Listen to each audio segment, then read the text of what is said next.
Hey, what's up everyone? So today I'm going to be changing some drum heads, and I've done a video on this before, but I got this neat new camera from DJI. So I figured I would test it out and some stuff. But first, we need some coffee.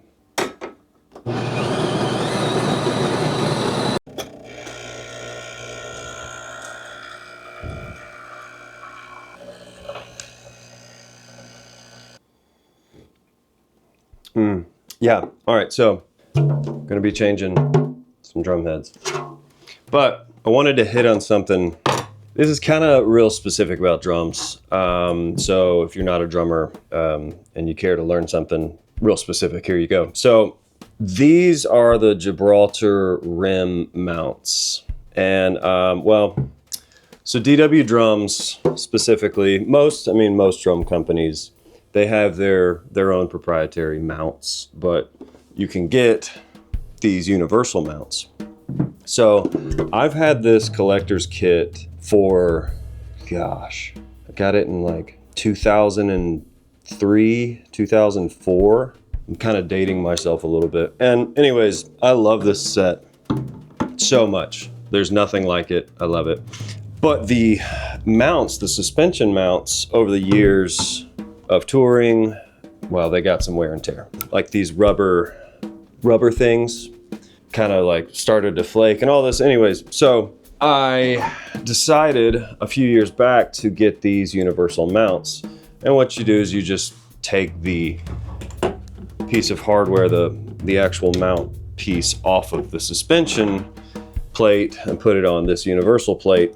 And then you just hook these into the lugs. I was like, this is great. These are just like brand new mounts. They look great. One thing I didn't know though is this little rubber piece, essentially, when it's on the drum, it puts pressure on the drum shell right there.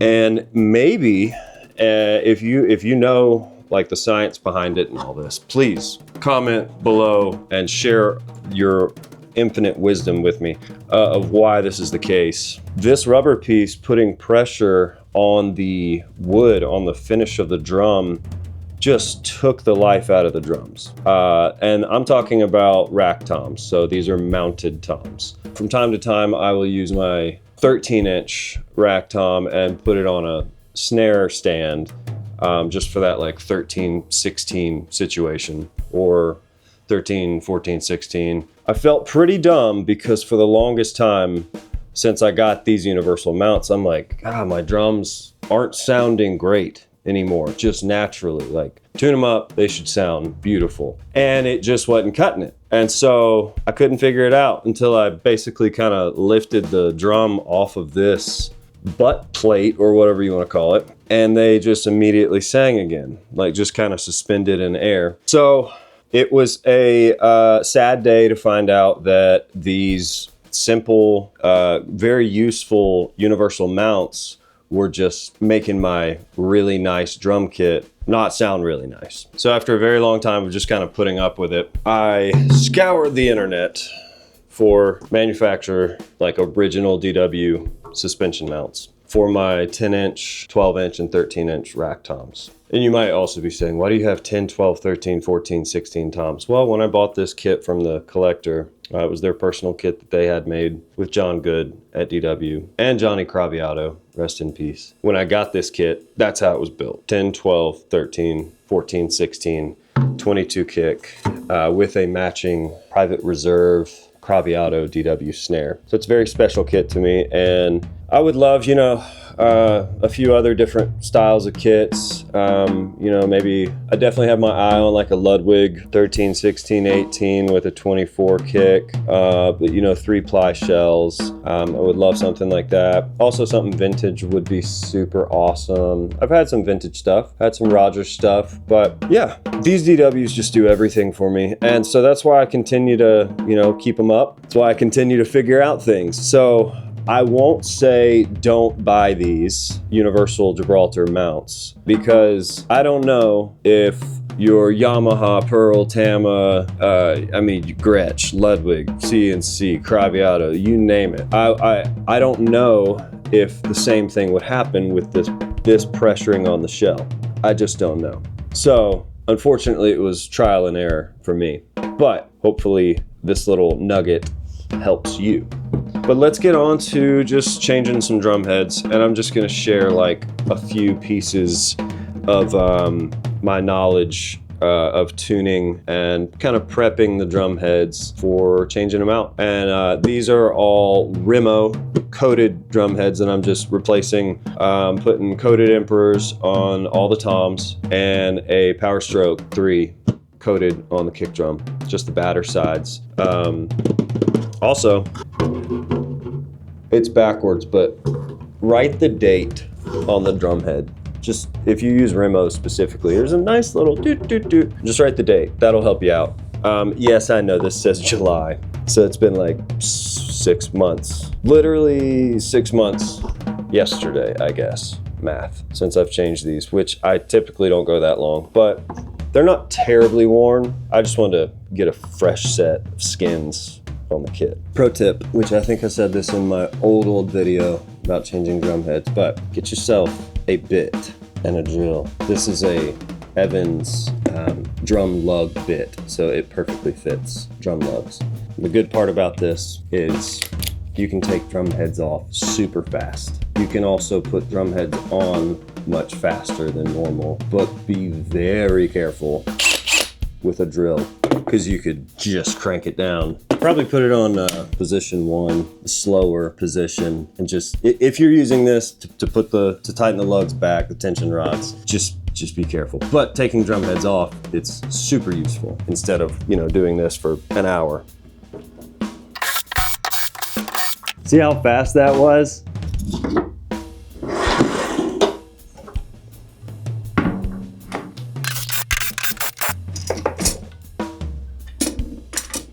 So, another fun fact about this drum set specifically, I told you I bought it from a collector when I was younger. It was just an incredible opportunity to get a drum set of this caliber younger in life and have the opportunity to play it for all these years. These little metal, these are machined, probably, I don't know, steel, stainless steel, maybe, I don't know.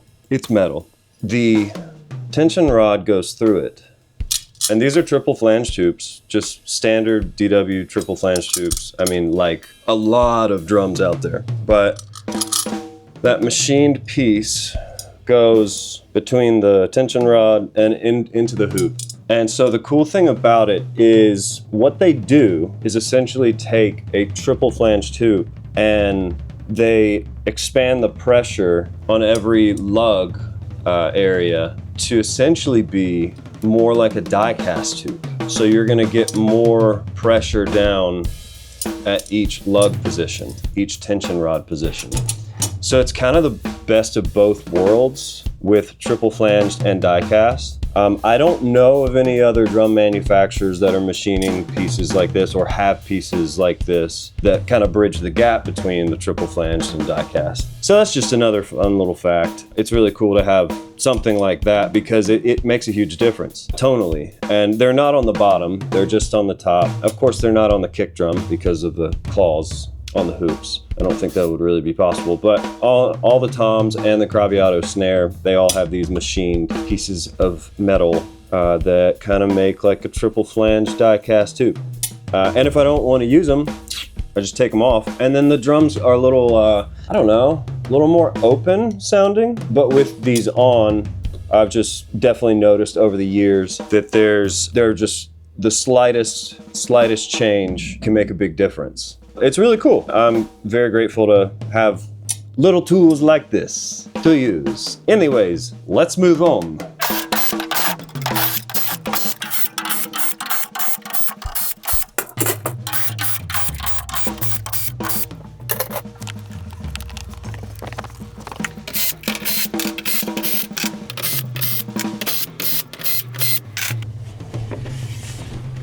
Also, be sweet to your drums. Clean them, maintain them. They don't need the dust.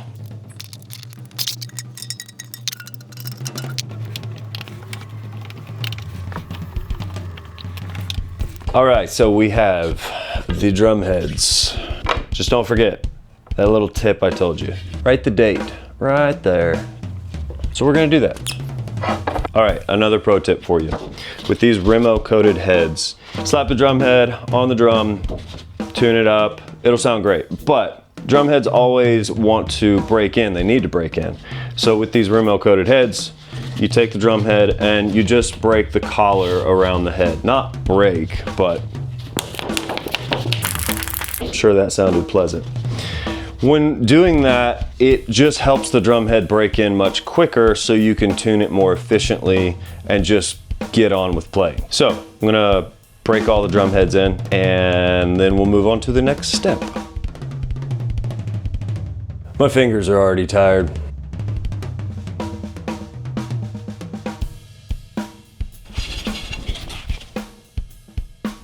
Okay, so what I'm gonna do now is put all the drum heads on and tighten them down a good bit, probably way tighter than I normally would. And that's another, I don't know, pro tip or whatever, but it helps the drum head break in even more. Then I'll show you another pro tip.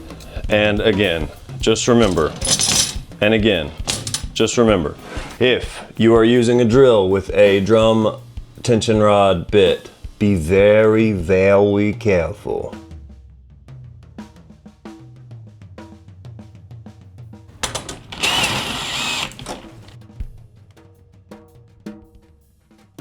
Also, you will see I'm going in a crisscross formation, even just with this step, so that everything is just evenly or fairly evenly tightened on the drum head in this step of the process. I don't remember where I was.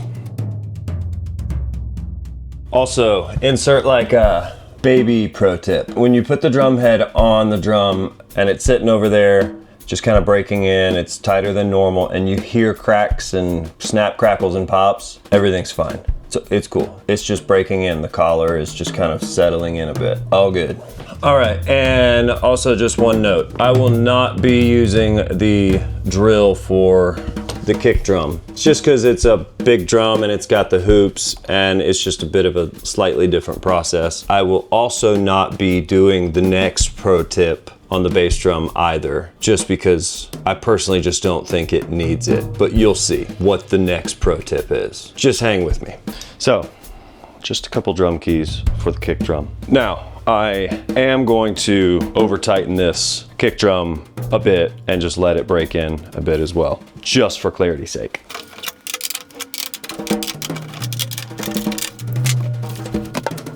Okay, so pro tip number 433. What I'm going to do could be seen as a very questionable thing, but it always works. It always helps. Now, disclaimer, I will tell you, do not do this, or I would not do this with drums of lower quality, lower construction build quality. The reason for that is, well, if you do what I'm about to do with these drums with a lower quality drum, it might break. It might just totally break. So what I'm gonna do is I'm gonna put this drum on the floor and I'm gonna put these two towels over the drum, just over the top head, like so. And I'm just going to, well, you can do one of two things. You can just put your knee into it, into the drum head, and just kind of knead your knee around a bit to continue breaking in that drum head, or you can literally stand on it. Just either way, make sure you have something to grab onto, like a counter or a friend.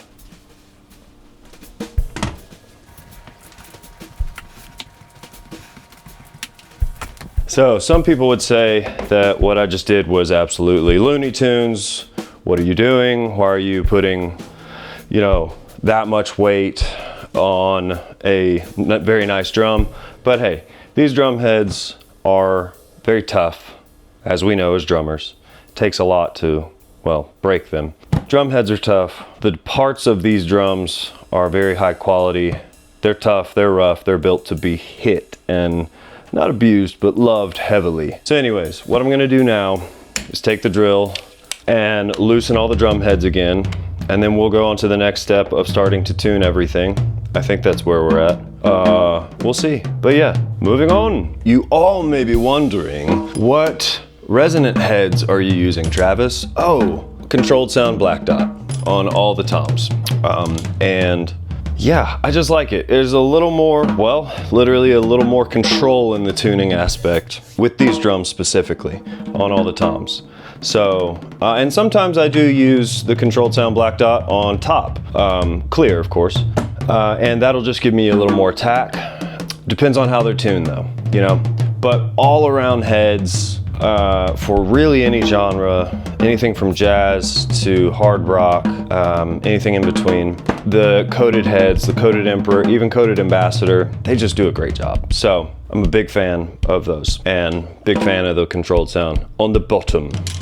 So the top heads are loose. What I'm gonna do now is tune the bottom heads.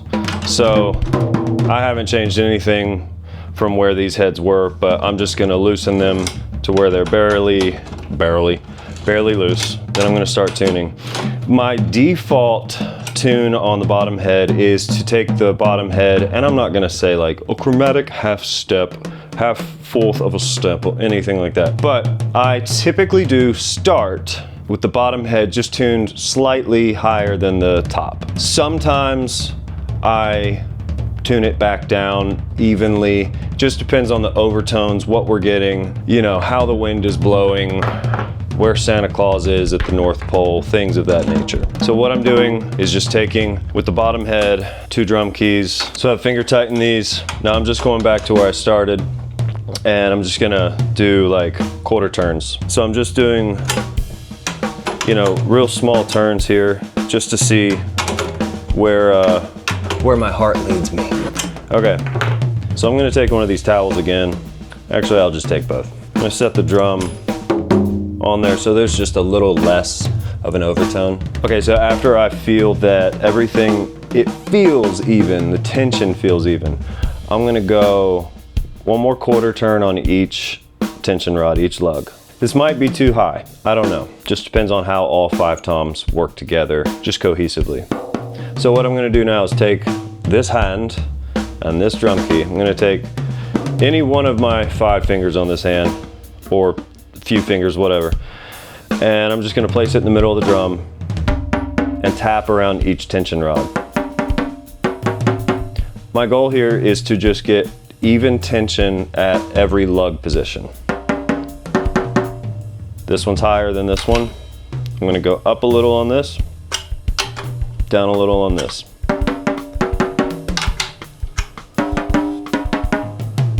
Ooh, that was too far.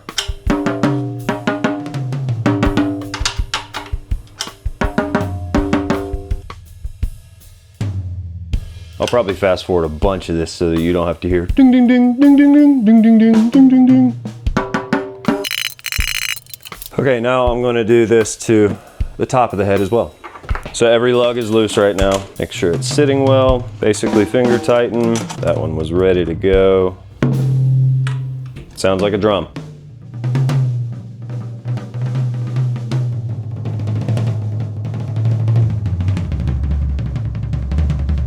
All right, so I have spent some time tuning up the kit, and we're just gonna see where we're at. I hope you enjoyed all of this fantastic information on all things rack toms, tuning, drum heads, and drums. And I just want to thank every one of you that watch my videos and the studio videos and what we're doing here.